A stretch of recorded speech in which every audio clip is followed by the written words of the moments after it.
On today's show, Chiefs beat writer Brooke Pryor and I talk about the newsy day on the team's final workout before taking a day off. And Brooke tells us about her chance encounter with a good friend of all things Kansas City sports. Later, star columnist Vahe Gregorian and I break down his upcoming trip to the Pro Football Hall of Fame induction ceremony. Vahe visited the homes of two former Chiefs, Johnny Robinson and Tony Gonzalez, before their big days. All of this on SportsBeat KC, the sports podcast presented by the Kansas City Star. I'm your host, Blair Kerkhoff. The Chiefs wrapped up practice today, July 31st, indoors. They started outside, as they always do, but then the rains came, and the Chiefs trudged up the field, up the path, right, to the indoor facility at Missouri Western State. And so did we. We followed him up there and watched the workouts from indoors. We saw Harrison Butker kick a 58-yard field goal. And a 56 and a 53. Pretty good for Harrison Butker. Of course, it's easier indoors. It is. It also cracked me up because the direction in which he was kicking, the Chiefs had two of their video crew guys kind of up in the crow's nest, and those balls were hitting like right above their heads. Some then dropped lower into kind of the crow's nest that was right below them, which I think you should get extra points if you got it through the uprights, and then in that little secluded area. And then one of them dropped, it hit in the little balcony and then went through the chute where the ladder is. So I think that field goal is worth 6 points. We need to ask the video guys if they feel, or let's ask Harrison Butker if he's trying to hit the video guys. I think we should ask them if they got combat pay for today's practice, because that was a little hairy. Some newsiness at practice today. Just a few things. And we'll run them down quickly here. The first one, Tremon Smith, the cornerback, is now Tremon Smith, the running back. Right. Tremon Smith, the running back / wide receiver / just a guy that's really fast that when we want to get him the ball. That seemed to be what Andy Reid's message was. And it sounds like they've been kicking this idea around since last year, and there was some give and take, some conversations between Trey Smith and Dave Tobe and Andy Reid about using him in some special packages, maybe a wildcat quarterback situation. He was a quarterback senior year of high school. That's the last time he was a full-time offensive player. But I think that says more about how they feel about the situation at running back than how they feel about the situation at corner right now, that they took a guy from a position of need and moved him to a position that we didn't think was in that much trouble, but maybe there's something to be said there. I also don't know what it says about the severity of the injury to Damian Williams. A hamstring issue. Hamstring, right. So Andy Reid mentioned that they were down a running back. He actually said that, down a running back. He's also down cornerbacks now, but he definitely said that the Chiefs were down a running back. Down a running back, and that's one of the reasons Trey Smith moved over. Let's hear from Andy Reid and from Trey Smith about the position move, which is a little bit unusual. You just don't see this happening that often. That's a college move. That's something you do in college or when a guy just gets drafted, not a year into his career. Okay, so here's Andy Reid and Trey Smith. All right, so let me give you the injuries real quick. So Tyreek Hill has a quad contusion. He didn't practice today. Schwartz didn't practice, back spasms. Dieter, again, back. Jordan Lucas has a hamstring. Damian Williams, hamstring spasm. So everybody else went. Had a good practice today. It's a 10-10-10 practice, a lighter day, but a big mental day as far as big install last night that they had to indulge there and then come out here and function. So with 10-10-10s, we service each other. So offense services defense, defense services offense. And it's you get into specific things that you want to work on that particular day. That's what today was. Yeah. So listen, he was the Alabama Player of the Year, right? Offensive Player of the Year. So we had a running back nicked up. I had messed with him last year that I was going to play with him a little bit over on the offensive side. So I moved him over today, just take a peek at him, and we'll see how that goes. We know he could do corner side, but I'd like to see him do some offensive stuff too. Yeah, you know what? He actually did a good job with some of the stuff. He's going to have to get the verbiage down, but today was a good starter. Fundamentally, it was a good starter for him. We'll see. We'll just see how it goes. He'll stay on the offensive side for right now until I get a chance to evaluate him. I mean, just a lot of speed. You know, me, Tyreek, McCole, D. Will. It's going to be a lot of speed on the offensive side and just I mean, hopefully a lot of touchdowns. Being under Coach Reid's system, it's just he's going to find mismatches and find a way to get you open.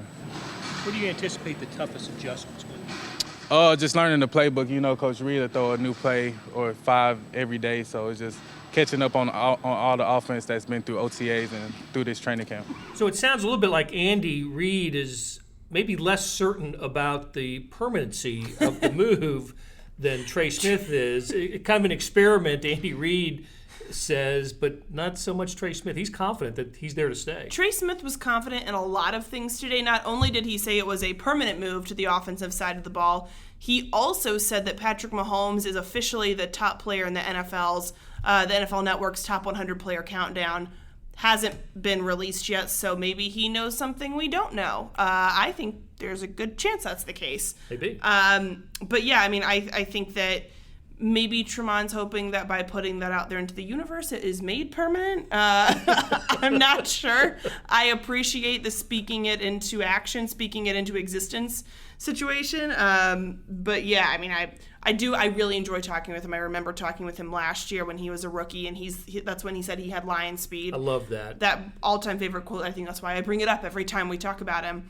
And he does. I mean, we saw in the Patriots game, he was a yard short of just that insane kick return. But now I think that it benefits the Chiefs in a big way to be able to utilize that speed more often than just on special teams and just on kick return. He was the Pro Football Writers all-rookie team member as the kick returner last year. So he won that job. He had good numbers. He started one game at cornerback. Do you remember that? It was at Seattle. The Chiefs were in a bad way at cornerback, and I think Charvarius Ward and Trey Smith ended up starting in that game. Of course, that was a game that the Chiefs lost. But he appeared in 14 games on defense and started the one. We'll see where this goes. I'm not 100% sure we're going to see Tremon Smith staying on offense. It absolutely could happen. I don't know.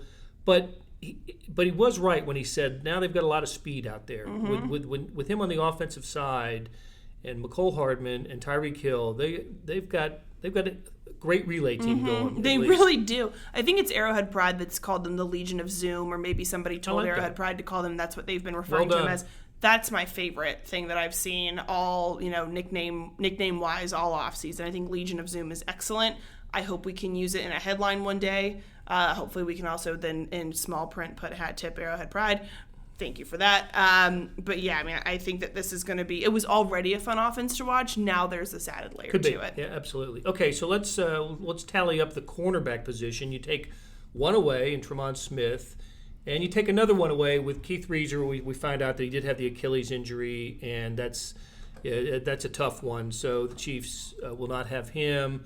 But Brashard Breeland was back for the second day at Chiefs camp, so they pick up a corner who was out for a couple of practices. Mm-hmm. They also, before I forget about this, there was a newcomer in camp today, Michael Hunter, a cornerback that they signed. He was an undrafted free agent in 2016, played collegiately at Oklahoma State, has bounced around practice squads in the NFL, several teams, but probably most significantly, he was on the New York Giants with the Giants in 2016 and 2017 when Steve Spagnuolo was the defensive coordinator. So Michael Hunter joins the Chiefs. This was the first time we saw him today at practice. But Brashard Breeland went to the podium, and we got to hear him, and it was always fun to hear Brashard Breeland. I got to ask him specifically about the hit that was heard around Chiefs Kingdom. The pop. The pop. The pads right. that popped. And here's what Brashard Breeland had to say about his collision with Tyreek Hill. Oh, man, I didn't see him in my line of flight. I was just going to make a play on the ball. I mean, it's unfortunate that we had those type of collisions because he's a vital piece of this team. So it wasn't intentionally at no way, shape, or form, but it's just football. You know what I mean? You get some nicks and bruises sometimes, but I'm just glad that he's able to be able to come back from it. All right, Brooke. So, like you said, it's just football, and no harm. No. And Andy Reid was asked if he thought Tyreek Hill would be back Friday. The Chiefs don't practice on Thursday. he said he thought there was a good chance. Tyreek Hill was at practice today. He was just wearing the leg sleeve. The compression sleeve on that quad. And didn't work out, but the fact that he was there is a good sign. And I do think it is just the contusion, the bruise, and we'll see Tyreek Hill back pretty soon. Maybe my favorite story of camp today did not happen on the fields. It happened in the room, not in the room, but in the building where we're sitting. It's a building where it's the student union over here at Missouri Western. The kitchen is over here. The media works over here. But it's also sometimes where some fans gather. And you ran into an old friend of ours today. You texted me, and I didn't see the text. I wish I'd come down to say hello to Jack and his mom. Jack is he's a terrific sports fan. Yes, he is. He's a terrific sports fan. He's a terrific fan of all sports coverage. He likes the Stars coverage, but he reads everything. Jack has his finger on the pulse of not only Kansas City sports, but sports as a whole. He's has followed OU and Nebraska and everything else. And Jack stopped by the Union to say hello before they headed out. And they had kind of a bummer day with it raining out. Fans can't watch practice once it moves into the indoor. So we stopped over here to say hello, and while we were just chatting in the student union, a bunch of players were walking by on their way to the cafeteria. He got to see Travis Kelce and Derek Nottie, Tano Passanio, Reggie Ragland, Garrick Dieter, and then one of the last people he saw before his mom turned to lead them out, Tyreek Hill walked up with his family, and Jack is, I think, He's a good resource for me as a journalist. He sends me a lot of information, and I think Jack will make a pretty good sports journalist too. He's not afraid to ask the questions, and he kind of shouted out to Tyreek, asking if he'd practice on Friday, and Tyreek kind of smiled and nodded, and so look, if he practices Friday, Jack got the scoop. And so thanks to Jack for asking the tough questions, because I certainly wasn't going to yell at that situation. Even if I wanted to know, I felt like, I don't know if this is the time, but Jack got the answer. So it was a great moment, and I'm really happy that we got to catch up and meet them and allow him to have the opportunity to see some of the players, because today the autograph session, I believe, was Travis Kelce, the tight ends, and the wide receivers. So there was a big crowd up here today. Really big crowd. And, with it raining out, there's not that opportunity anymore. So Jack wasn't collecting signatures, but I think that he had a pretty cool chance to see all these guys up close in their post-practice gear. Jack knows his stuff too, doesn't he? Yeah, he does.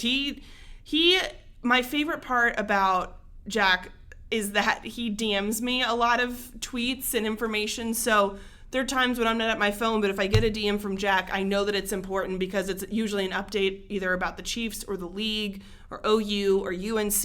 And so he makes sure that I'm constantly in the loop. And I'm really grateful for that, because there's a lot of things going on. There's a lot of tweets that come across my timeline, and sometimes I miss stuff. But Jack makes sure that I have it covered all the time. We need to get Jack on the podcast. I think we do. We need to get Jack to host the podcast. You can either confirm nor deny that I would like that. Sorry, Blair.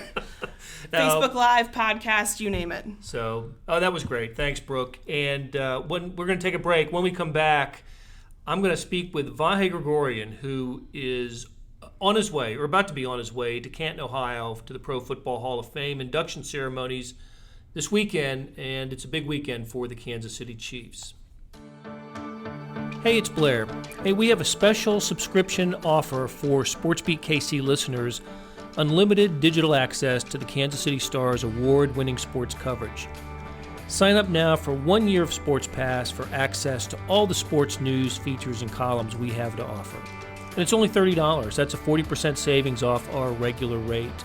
For your convenience, your subscription will automatically renew after the initial term at $50 unless you tell us to cancel.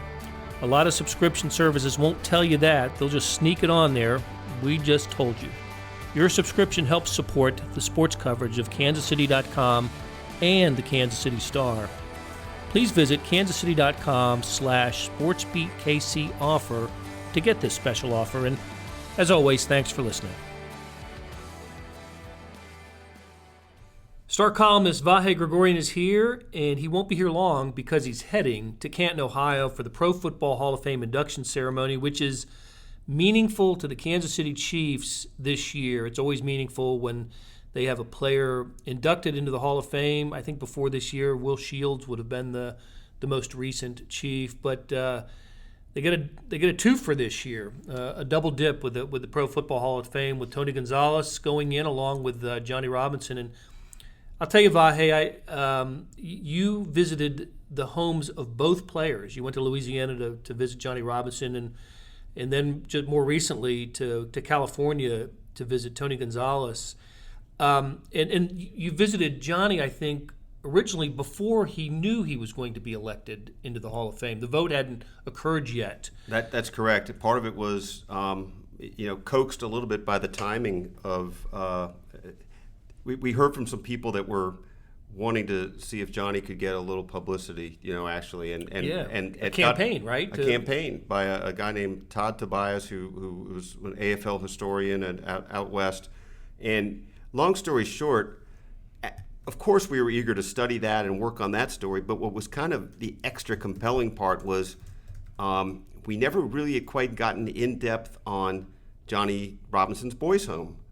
And so we sort of saw that as a vehicle to get into what his life has been since then. And so that was last summer. And then, of course, he got selected as the senior candidate. And as we got thinking about new approaches or whatever approaches we could take leading into the Hall of Fame, we saw an opportunity to get over there and visit again life since that happened and get a chance to preview it a little bit.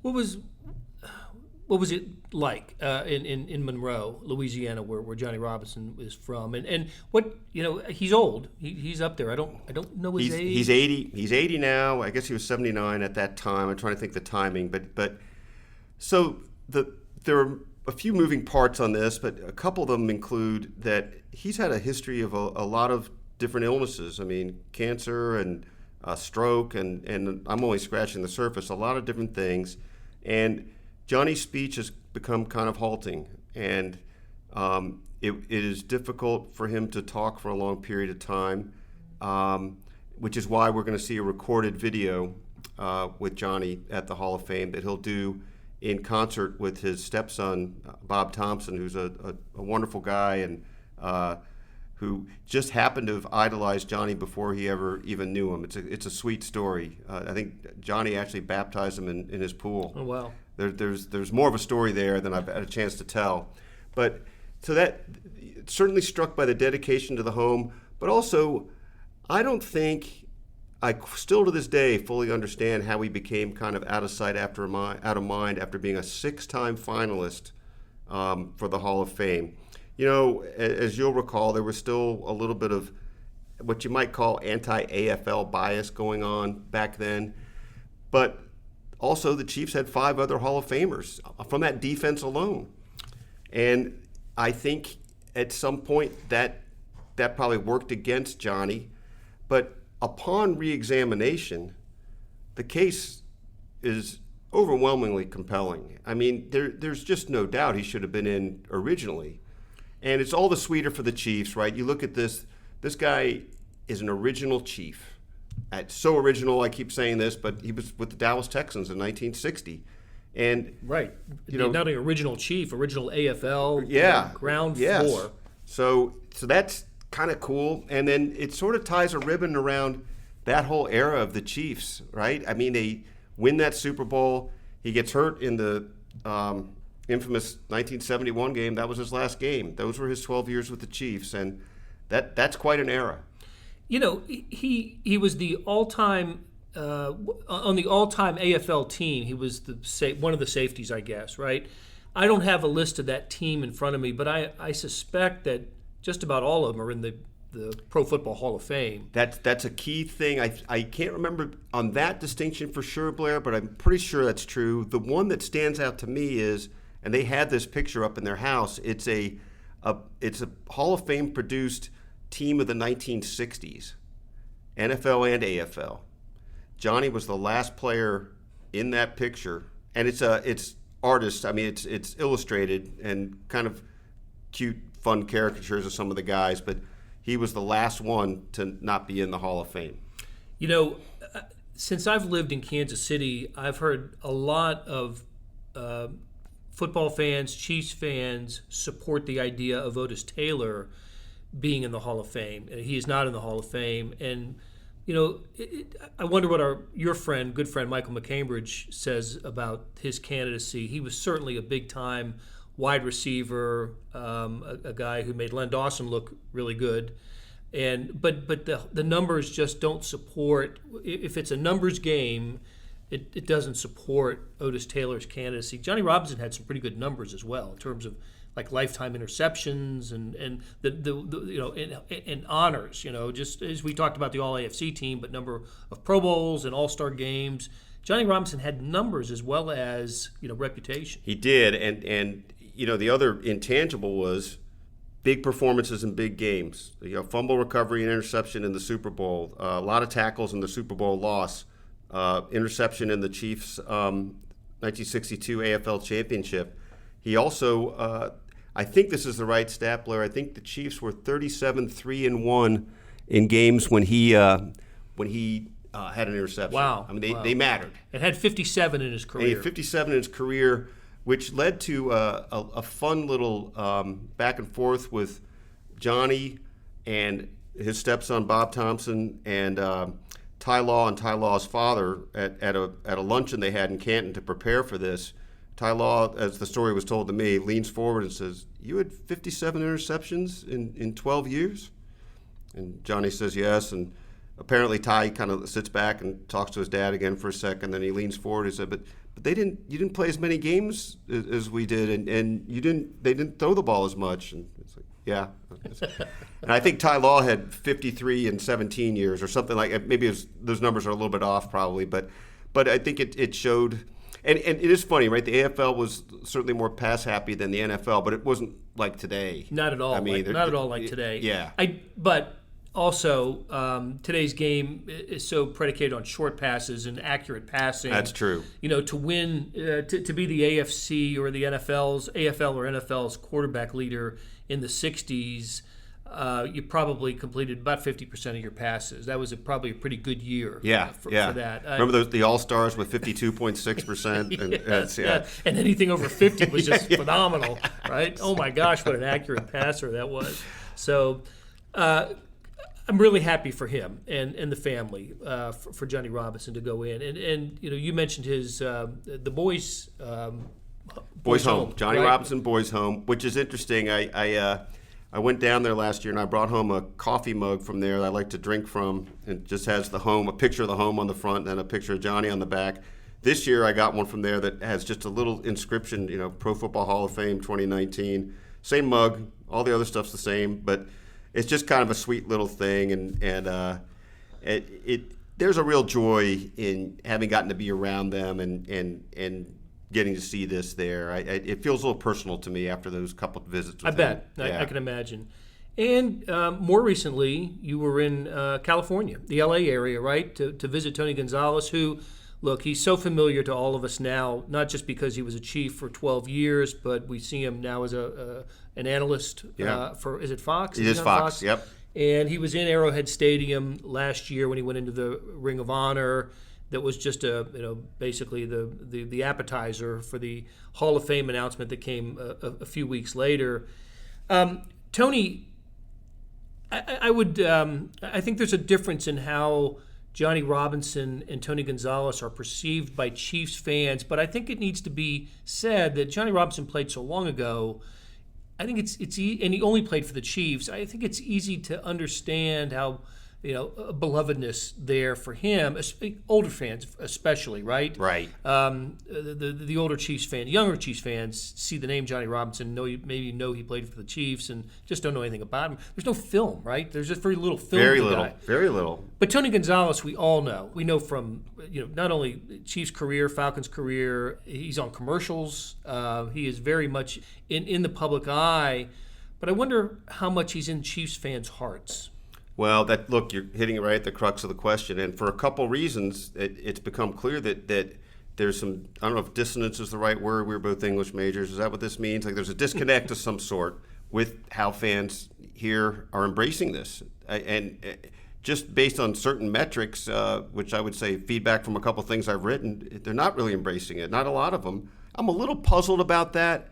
I mean, 12 years here. I wasn't here then, but he was amazing. He was fantastic. He was amazing. And I can just, and we asked him about this, but just thinking about him with Patrick Mahomes and as his quarterback and Andy Reid as his coach, it boggles the mind how much greater his numbers were, and his numbers were unbelievable. He's still the number 2 on the all-time receptions list, behind second Jerry, only to Jerry Rice right, in NFL history. Yeah, and by far the Chiefs' career leader in yards and receiving touchdowns and all the metrics, right, for someone who catches the football for a living. So, but part of what you're driving at comes from, it's twofold, right? I mean, and you were here then, I wasn't, but part of the problem at that time for him with the Chiefs was they weren't very good. And in most years, most years, right? Especially toward the end, as he was aging, they had 3 playoff appearances in his 12 years, and now I think they're 6-6 and 16. Is that the right number? 6-26. 6-26 his last 2 seasons. The second to last season, he's asked for a trade. I don't recall whether that was known publicly until after a trade fell through and they let it be known publicly. And he was mad at Carl Peterson for not pulling the trigger, and he had to sort of win back over his teammates, went in and addressed them. But I think fans really held on to that. And, of course, the more recent affront, or perceived affront anyway, was this sort of video that went a little viral over him saying in Atlanta, after being named to the Hall of Fame, that Atlanta made his career. And I don't think it was a great choice of words, but I think he also thought he was speaking specifically to one audience. And I feel like I need to say this every time. On the very same day, he's saying wonderful things about Kansas City too. I don't think it was quite as distinct as that, and it was a peculiar term to use. But I think that just, it either rekindled whatever animosity was being harbored or it started it anew.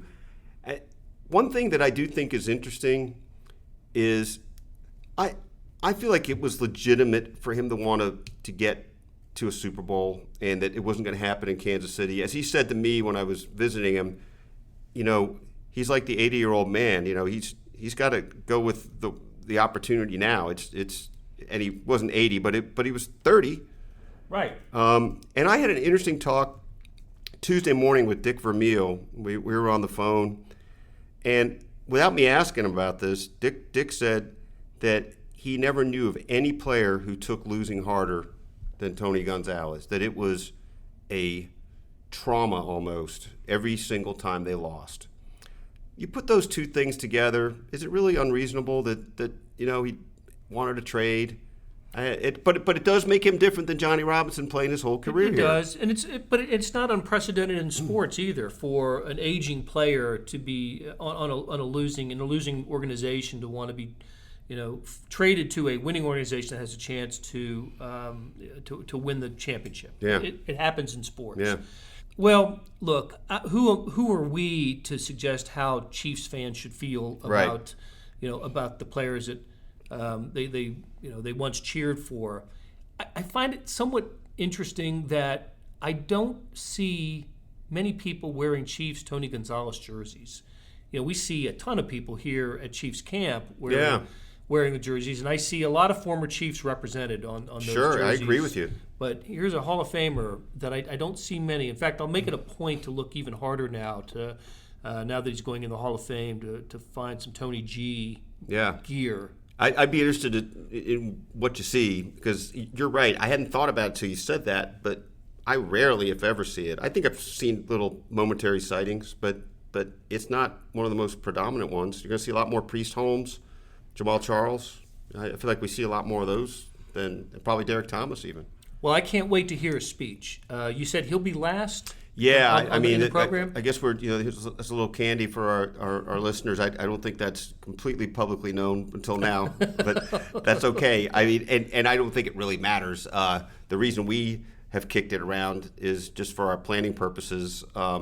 That may make it hard to get in that edition that night of the paper, which is why we'll probably follow up and amplify it or rewrite later.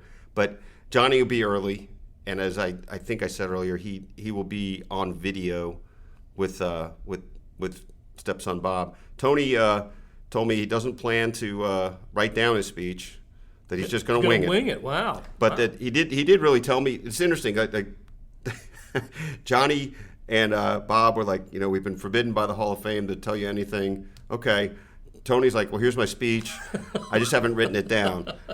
And he will, unless he changes his mind, he really will focus on many things probably, but at least 3 really focal turning points in his life that he thought made him who he was. One was his standing up to a bully after a long time when he was a kid. Another was this realization that he wasn't really putting everything he had into it when he was at University of California. And he told a beautiful story. I don't know if he'll tell it in the Hall of Fame, but sitting up in the Oakland Hills watching planes fly and thinking he could be on one going home with no degree, no nothing. Wow. Or he could be on one going to some exotic place, and I'm going to be on that one. How about that? And the third, it's probably well known by you, and really anybody who followed him with the Chiefs, is when he had all the dropsies his second year. In fact, this is funny. Your friend of mine, Randy Kovitz, wrote the story for the Hall of Fame program, and he was doing some fact checking with Tony on some part of it, and he had that Tony dropped 15 passes that year. Tony got in touch with him and said it was actually 16.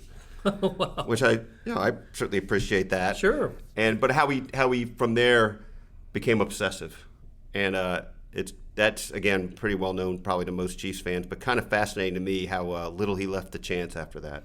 We should probably get Randy Kovitz on this podcast to get him to tell the story of how he mistakenly got ink on Tony Gonzalez's blazer after a game in the locker room. Is that why Tony, when I brought up Randy said hi, Tony said something like, Randy. I can't remember how he put it, but it was endearing, though. I remember Tony Gonzalez as a basketball player at Cal. His team played against Kansas in the Maui Invitational in 1996 out in Hawaii, and I just remember this football player in a basketball uniform thinking, this guy's going to be a heck of a tight end sometime. I mean, he was a fine basketball player, a nice power forward, but he was obviously his future was going to be in football. Well, this is funny you say that. You have the astute eye of an NBA scout. Carl Peterson told me a funny story. They traded up to get Tony, and so Lee Steinberg was Tony's agent at the time, and Lee, according to Carl, tried to leverage the fact that they moved up and said, you're going to have to pay more than you usually would for this guy because obviously you want him, and if you're not going to do that, he'll go play in the NBA. So as Carl tells the story, he tells Lee, well, hang on, I'll get back to you. And he calls Jerry Krause. I hadn't realized this till then. Lamar Hunt was a part owner of the Chicago Bulls, so we had a pretty good relationship with Jerry Krause. And he says, Jerry, what's the story on Tony Gonzalez? And he said, let me get my file. Carl's a little dramatic reading with this, and Krause pulls out the file and says, he's a good rebounder, otherwise pretty average. If he's going to play professional sports, it's going to be in the NFL. So Carl calls back Steinberg, and ultimately they get signed. Although I think it was a little bit of a, not contentious, but a delayed signing. I think it went on into camp. All right, Vahe, enjoy your trip to Canton, Ohio. Have you been to the Pro Football Hall of Fame? No, I haven't, which is weird. I went by there one year with my dad, but we didn't have time to stop and just never quite worked out. So it's kind of a funny way to do it for the first time. Yeah, they've done it right in Canton. Yeah. You'll enjoy the trip, and have a good one. I will. And we'll talk to you when you get back, and hopefully have some sound from Tony Gonzalez and Johnny Robinson to share with our listeners. So, all right, Vahe, thanks a lot. Thanks, Blair. During this podcast, we told you about a few stories that have appeared in the Kansas City Star or kansascity.com. I'm going to tell you how to find the links to these stories. You can go to kansascity.com or facebook.com/RedZoneExtra, the Red Zone Extra app, or the print editions of the Kansas City Star. Shout out to producers Kathy Liu and Leah Becerra for putting together today's show. We'll be back Thursday for another Sports Beat KC podcast. Thanks for listening.